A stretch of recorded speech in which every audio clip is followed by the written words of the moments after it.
Kano ya zo da waka, shiru ma amsa ce, fahimta fuska, shiru ma amsa ce.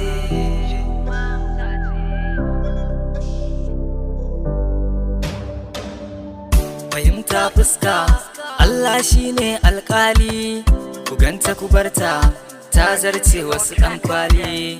Tun sanda na ganta, raina ke yi min daɗi, ta haske cikin taro.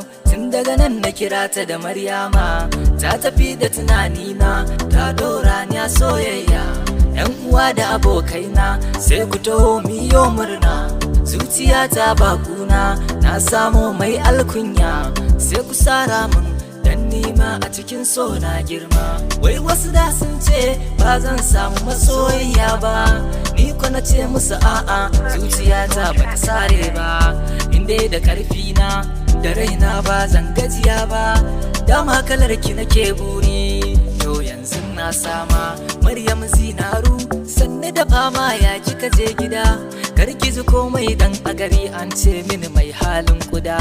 In dai zaki biye musu soyayyar mutu za ta yi gargada, ki toshe kunnanki dan jin mugun zancen yan gulma. Zinaru Maryama, Zinaru Maryama, Zinaru Maryama, Zinaru Maryama, Zinaru Maryama, Zinaru. Faranta zuciya zan yi da sako, shi tsara ba tukwici na bako. Wayaushe zaki ce min na doko, shirin zama na iske kushewa.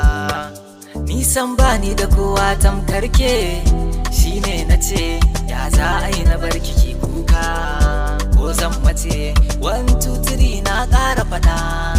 Ke ta wace komai ma ya zama mallakin ki ne. Fahimta fuska ce.